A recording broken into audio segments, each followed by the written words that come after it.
Salut à tous, c'est Clément Troussard et aujourd'hui on se retrouve pour une nouvelle vidéo et aujourd'hui il fait beau. Aujourd'hui on se retrouve pour une nouvelle vidéo et aujourd'hui je vais vous présenter mon VTT. D'abord mon VTT, on se passe ça. Voilà, la magie des effets spéciaux. Donc voilà, on va commencer la petite présentation de mon petit VTT puisque oui, sur ma chaîne on fait du parcours et du VTT. Allez, c'est parti. Donc alors, c'est un VTT Giant Stance 1 2020. Il est 2020, je suis super content, c'est un Giant. Ça se voit pas trop, c'est pas trop marqué. Justement, moi c'est ce que j'aime bien, ce petit côté discret là, Giant. On voit pas trop, c'est super stylé, moi j'adore. C'est un all montagne, voilà. On peut le confondre avec un enduro, mais c'est un all montagne. Voilà. Et puis, voilà, le cadre de Giant sont toujours garantis à vie. Enfin, j'ai vu sur pas mal de Giant, c'est garanti à vie. Et si c'est garanti à vie, c'est que c'est pas pour rien. Donc franchement, le cadre est super bien. Voilà. Sinon, le cadre, c'est du taille L. Voilà, oui, je prends un peu grand, mais bon, franchement, moi ça me dérange pas trop, on s'habitue vite, vous voyez. Et puis, franchement, j'adore ce VTT. Voilà. Donc ensuite nous allons passer sur les petits accessoires comme la fourche. Voilà, alors c'est une fourche Rodshox Recon L, RL je crois, tout comme ça, ouais, c'est des noms de téléphone portable le truc, laisse tomber. Donc voilà, il y a un débattement de 130 mm, voilà. 130 mm c'est enfin un débattement 130 mm, elle peut plonger jusqu'à 13 cm, ce qui est plutôt pas mal. Sur les vélos de haut de gamme on peut retrouver jusqu'à 160 mm, donc franchement pour 3 cm de plus ou de moins, franchement moi je trouve que c'est déjà pas mal. Ensuite nous en passons sur l'amortisseur avec un système FlexPoint à l'arrière, voilà. C'est nouveau cette année sur Giant, voilà, ils ont fait des petits vélos à 1800 €. Oui, sur le prix du marché il coûte 1800 €. Franchement pour un VTT comme ça c'est pas cher. Bon, ceux qui ne se connaissent pas trop en VTT, vous allez dire 1800 € c'est cher pour un VTT. Les vélos de haut de gamme peuvent aller jusqu'à 10 000 € quand même. Donc voilà. Donc ce VTT franchement il a un prix super bas et je suis super content. Donc, alors c'est un système de FlexPoint 2020. Voilà, c'est une nouveauté de cette année là. C'est ce petit système là qu'on retrouve sur des vélos de haut de gamme. Mais là c'est pas un vélo trop de haut de gamme, donc je suis super content de l'avoir. L'amortisseur arrière c'était aussi un Rodshox. Je crois que c'est un Monarch RL aussi, un truc comme ça. Ouais, c'est un Monarch RL. Elle peut aller jusqu'à 120 mm aussi, c'est super bien, enfin, c'est trop bien. Franchement, l'amortisseur arrière, il est super efficace. Sur les sauts, je les sens pas. Enfin, c'est super efficace, je ne sens pas les bosses. Donc ensuite, nous allons passer sur la partie transmission. C'est toute cette partie-là de ce vélo. Voilà, c'est ce qui nous sert à pédaler et à avancer, bien sûr. Parce que si tu peux pas pédaler, pas de vélo en fait.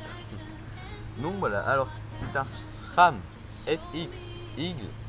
C'est aussi un nom de téléphone portable en fait le truc. Voilà, SRAM SX Eagle. Un monoplateau, c'est-à-dire un plateau quoi. Et 12 vitesses. Ouais, 12 vitesses. Pourquoi 12 vitesses? C'est pour, comme c'est un all montagne, comme vous entendez par le nom, c'est pour la montagne, pour les montées. Et 12 vitesses c'est super bien quand il y a des cailloux, enfin pour bien adhérer, franchement t'as pas la peine de forcer. Ça va tout seul. Il passe les vitesses tout seul. Moi franchement tout seul, non pas automatiquement mais genre j'appuie une seconde après, enfin même pas une seconde, ça passe directement une vitesse, super bien. Donc voilà, je suis super content. Ensuite nous allons passer sur la partie les freins. Alors les freins c'est hyper important sur un vélo. Si vous n'avez pas de freins, c'est pas bien du tout. Je vous conseille pas. Donc c'est des freins Shimano. J'adore ces freins, voilà, c'est super bien. C'est des MT200.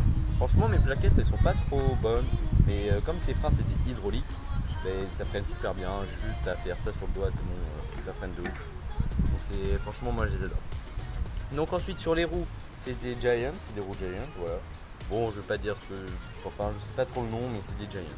C'est du 27,5. J'ai pas pris 29 parce que 27,5 c'est plutôt pas mal, vous voyez.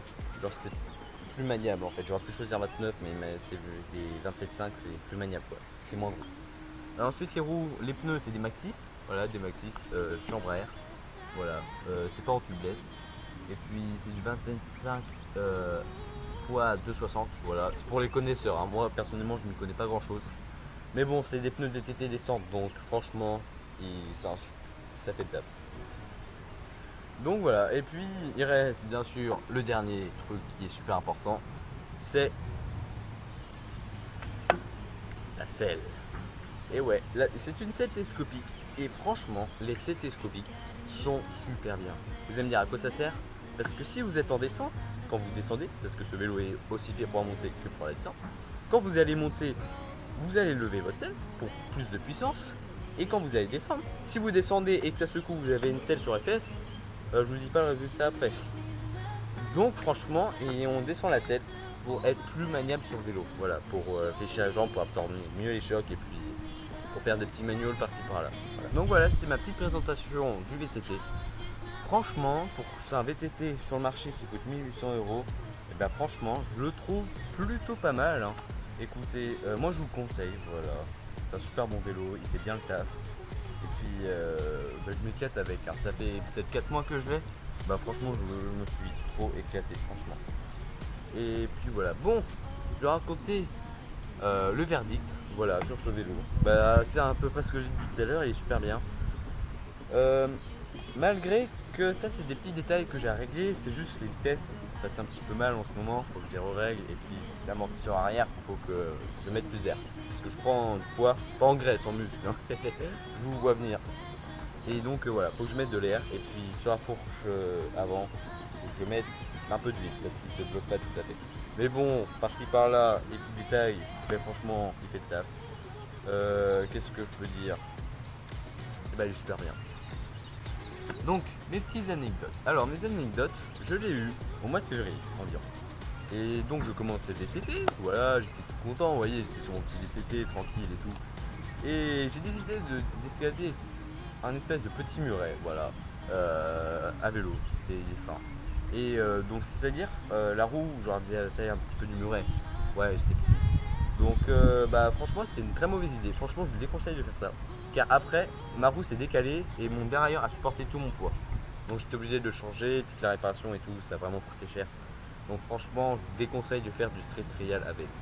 Franchement vous pouvez faire quelques petits cavaliers par-ci par-là mais évitez de monter des obstacles trop, enfin franchement si vous voulez faire ça, achetez un street trial. C'est un espèce de BMX et de trial en même temps. Et franchement, j'ai regretté de faire ça franchement. Enfin normal quoi. Donc ensuite les anecdotes, bah, dès que je l'ai eu, j'ai crevé 5 fois.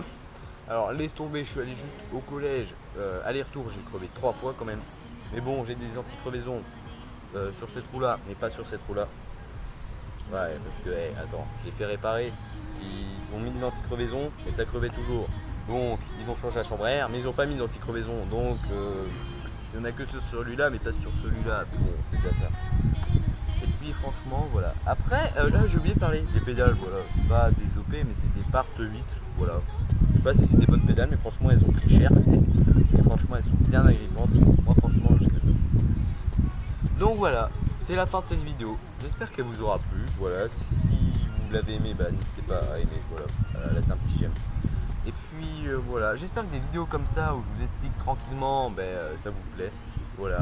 Plus tard je vous ferai des petits tutos sur VTT, des petites figures comme wheeling, bunny up, apprendre à tenir en équipe sur son vélo et tout, enfin plein de petits conseils là. Et puis voilà, j'ai encore plein d'autres projets pour vous et puis je pense que ça va être cool. Ouais. Donc qu'est-ce que je voulais dire moi? C'est la fin de la vidéo, je sais. Non. Donc c'est la fin de la vidéo, j'espère que cette vidéo t'a plu et j'espère que je peux dire. Donc voilà. Donc n'hésite pas à l'aimer si tu l'as aimé. Donc voilà, c'est la fin de la vidéo. Comme d'habitude, lâche un petit pouce bleu si tu n'as pas lâché ton petit pouce bleu, abonne-toi. Et puis n'oublie pas qu'il faut de la détermination et de la motivation. Allez, salut!